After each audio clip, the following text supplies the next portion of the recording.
നമസ്കാരം. ഞാനിപ്പം എത്തിയിരിക്കുന്നത് ഡെൽമ ആയുർവേദിക് സെൻറ്ററിലാണ്. നമുക്ക് കുറേ ആയുർവേദ സംശയങ്ങൾ പലപ്പോഴും ഉണ്ടാകാറുണ്ട്. അതിൽ ഡോക്ടറുമായിട്ട് ഒരു ചെറിയ അഭിമുഖമാണ് നടക്കാൻ പോകുന്നത്. നമസ്കാരം. നമസ്കാരം സാർ. ഈ സ്ത്രീകളെ സംബന്ധിച്ച് ഒരുപാട് പേര് പറയുന്ന ഒരു കംപ്ലൈൻ്റാണ് ഈ മെനപ്പോസിൽ അവർക്ക് ഒരുപാട് ശാരീരിക ബുദ്ധിമുട്ടുകൾ, അവർക്ക് ശരീരം ഭയങ്കര ചൂടായിട്ട് തോന്നുന്നു, ദേഷ്യം വരുന്നു, അങ്ങനെയൊക്കെയുള്ള ആ ഒരു ഇത് പറയുന്നു. അതിന് ശരിക്കും എന്താണ് കാരണം? അതിനെ എങ്ങനെ നമുക്ക് അവർക്ക് എങ്ങനെ ഒരു നല്ലൊരു രീതിയിൽ അവരെ മാറ്റിയെടുക്കാൻ പറ്റും? അതിന് എന്താണ് ഒരു ആൻസർ എന്ന് പറയുന്നത്? Okay sir. ആർത്തവവിരാമം ഓർ മെനപ്പാസ് എന്ന് പറയുമ്പോഴേക്കും ഒരു 45 വയസ്സിനും 55 വയസ്സിനും ഇടയ്ക്കുള്ള ഒരു കാലഘട്ടത്തിൽ സംഭവിക്കുന്ന ഒരു സാധാരണമായിട്ടുള്ളൊരു പ്രക്രിയയാണ്. ഇതിൽ സ്ത്രീകളുടെ ഹോർമോണായ ഈസ്ട്രോജൻ, പ്രൊജസ്ട്രോൺ തുടങ്ങിയ ഹോർമോണുകൾ കുറഞ്ഞു കാണുന്നു ഈ ഒരു കാലഘട്ടത്തിൽ. അതുകൊണ്ടുണ്ടാകുന്ന ശാരീരിക മാനസിക പ്രശ്നങ്ങളാണ് സ്ത്രീകൾ ഇവിടെ നേരിടുന്നത്. ഇതിന് ഒരു പരിധിവരെ നമുക്ക് ജീവിത ശൈലി കൊണ്ടും ശരിയായിട്ടുള്ള വ്യായാമം കൊണ്ടും ആരോഗ്യപരമായിട്ടുള്ള ഭക്ഷണ രീതികൾ കൊണ്ടും ഒരു പരിധിവരെ നമുക്കിതിനെ പ്രതിരോധിക്കാൻ പറ്റും. ഓ ശരി. അപ്പം ഇത് ആയുർവേദത്തിൽ എങ്ങനെയാണ് നമുക്കതിനെ ഒന്ന് പ്രിവെൻറ്റ് ചെയ്യാൻ പറ്റുന്നത്? പ്രിവെൻറ്റ് ചെയ്യാൻ മീൻസ് അതിൽ നിന്ന് അവർക്കൊരു ആശ്വാസം കിട്ടാൻ എന്താണ് മാർഗം? ആയുർവേദത്തിൽ ഈ പറഞ്ഞതുപോലെ ശരിയായിട്ടുള്ള വ്യായാമങ്ങളും ദിനചര്യകളും ശരിയായിട്ടുള്ള ഭക്ഷണക്രമങ്ങളും എല്ലാം പ്രതിപാദിക്കുന്നുണ്ട്.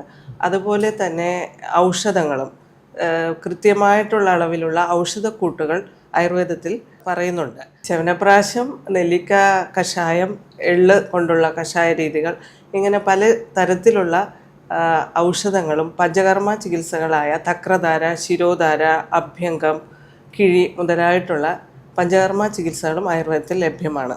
അപ്പം ഇതെല്ലാം നമുക്ക് ചെയ്തു കഴിഞ്ഞാൽ ഇതിൽ നിന്ന് ഇപ്പം അർദ്ധവിരാമം വരുമ്പോഴുള്ള ഒരു പ്രശ്നം എന്ന് പറഞ്ഞാൽ അവർക്ക് ഭയങ്കരമായ ദേഷ്യം വരുന്നു, അല്ലെങ്കിൽ ഒന്നിനോടും ഒരു ഇൻട്രസ്റ്റ് വരുന്നില്ല.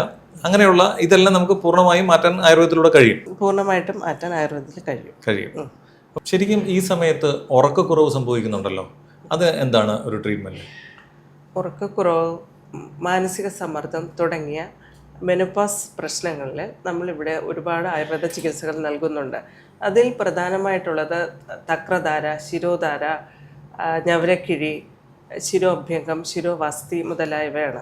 അതുപോലെ തന്നെ വെയിറ്റ് ലോസും സംഭവിക്കുന്നുണ്ടല്ലോ, അതിന് എന്താണ് ട്രീറ്റ്മെന്റ്? തീർച്ചയായും സാറ്, വെയിറ്റ് ലോസും ഉണ്ട്, വെയിറ്റ് ഗെയിനും.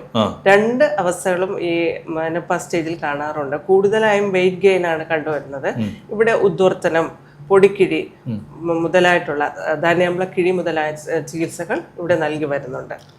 പൊതുവെ ഇങ്ങനെ വരുന്ന പേഷ്യൻസ് എന്താണ് ഡോക്ടറോട് പറയാറുള്ളത്? എന്താണ് പറയാറുള്ളതെന്ന് പറഞ്ഞാൽ ഓരോ വ്യക്തിയും ഓരോ രീതിയിലുള്ള പ്രശ്നങ്ങളാണ് പറയാറുള്ളത്.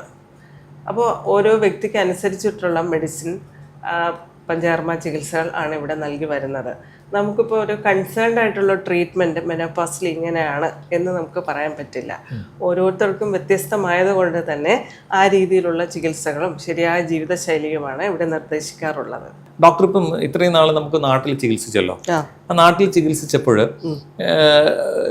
നമുക്ക് ഉണ്ടായ അനുഭവങ്ങൾ എന്താണ് ആയുർവേദത്തിൽ? സ്വാഭാവികമായിട്ടും നമ്മൾ MBBS ഡോക്ടറാകാൻ ആഗ്രഹിക്കുന്നു, ആയുർവേദ ഡോക്ടറാകാൻ ആഗ്രഹിക്കുന്നു, ഹോമിയോ ഡോക്ടറാകാൻ പോകുന്നു.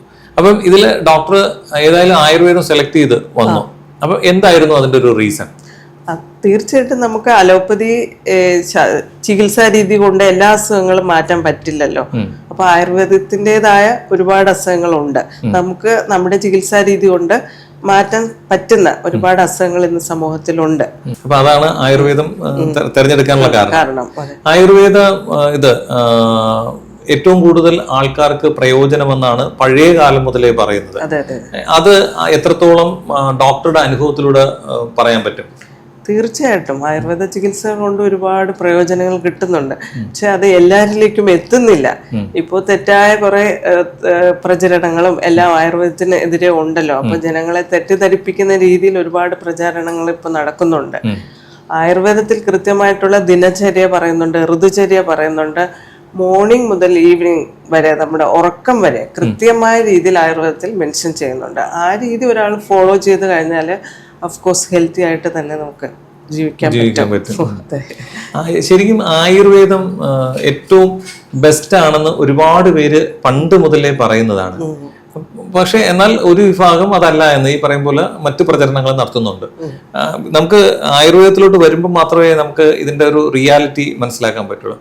അതുപോലെ തന്നെ സ്ത്രീകൾക്ക് ഒരുപാട് പേർ പറയുന്നൊരു പരാതിയാണ്, അവർക്ക് എപ്പോഴും ബാക്ക് പെയിൻ എന്നൊക്കെ പറയില്ല. അത് എന്തായിരിക്കും അതിൻ്റെ ഒരു റീസൺ? ബാക്ക് പെയിൻ എന്ന് പറയുമ്പോൾ അതിന് ഒരുപാട് കാരണങ്ങളുണ്ട്. ചിലപ്പോൾ അത് അവരുടെ ഏജ് ഗ്രൂപ്പ് നോക്കും. ഓരോ ഏജ് ഗ്രൂപ്പിലും ലേഡീസ് ആണെങ്കിൽ തന്നെ അതിപ്പോൾ മെൻസ്ട്രേഷൻ റിലേറ്റഡ് ആണോ, അവരുടെ വർക്ക് റിലേറ്റഡ് ആണോ, അല്ലെങ്കിൽ PCOD, ഫൈബ്രോയിഡ്, സിസ്റ്റ് തുടങ്ങിയിട്ടുള്ള പാത്തോളജിക്കൽ റിലേറ്റഡ് ആവും. അതുമാത്രമല്ല രക്തസ്രാവം, അമിത രക്തസ്രാവം, അല്ലെങ്കിൽ വേറെ എന്തെങ്കിലും ഈവൻ കുറച്ചുകൂടി സിവിയർ പോവുകയാണെങ്കിൽ എനിക്ക് ക്യാൻസർസ് കണ്ടീഷൻസ് അങ്ങനെ വരുമ്പോഴൊക്കെ അവർക്ക് ബാക്ക് പെയിൻ അനുഭവപ്പെടാം. അതുമാത്രമല്ല, അല്ലാതെ ഒരു യങ്സ്റ്റേഴ്സിന് ഇപ്പോൾ നോക്കുകയാണെങ്കിൽ അവരുടെ ഫിസിക്കൽ വർക്ക് കൊണ്ടായിട്ട് മെയിനായിട്ട് ഉണ്ടാകുന്നത്. കുട്ടികളുടെ കാര്യം നോക്കുകയാണെങ്കിൽ അവിടെ മിക്കവാറും deficiency, calcium deficiency, vitamin deficiency, പൊതുവെ പോഷകക്കുറവ്, അങ്ങനെയൊക്കെയുള്ള കാര്യങ്ങൾ കൊണ്ട് കുട്ടികളുടെ ചെറിയ ഏജ് ഗ്രൂപ്പിൽ വരും. മിഡിൽ ഏജ് ഗ്രൂപ്പ് വരുമ്പോഴേക്കും അങ്ങനെ ഹൈ സ്ട്രെയിനസ് ആക്ടിവിറ്റീസ്, അങ്ങനെയുള്ള എക്സ്ട്രാ വർക്കുകൾ ചെയ്തിട്ട്, അതുപോലെ ഓൾഡ് ഏജിൽ വരുമ്പോഴേക്കും അവിടെ സന്ധി തേയ്മാനം, ഓസ്റ്റിയോപൊറോസിസ്, ഓസ്റ്റിയോ ആർത്തറൈറ്റിസ്, അങ്ങനെ വാദസംബന്ധമായ പ്രശ്നങ്ങൾ കൊണ്ട് നടുവേദന ഉണ്ടാവാം. Thank you doctor. ഏതായാലും ഇതുപോലുള്ള സംശയങ്ങളായിട്ട് വീണ്ടും ഞങ്ങൾ വരുന്നതാണ്. അപ്പം ഡോക്ടർ മറ്റുള്ളവർക്ക് പ്രയോജനമാകുന്ന രീതിയിലുള്ള സപ്പോർട്ടുകൾ ഉണ്ടാവുമെന്ന് പ്രതീക്ഷിക്കുന്നു. തീർച്ചയായും sir. Thank you so much.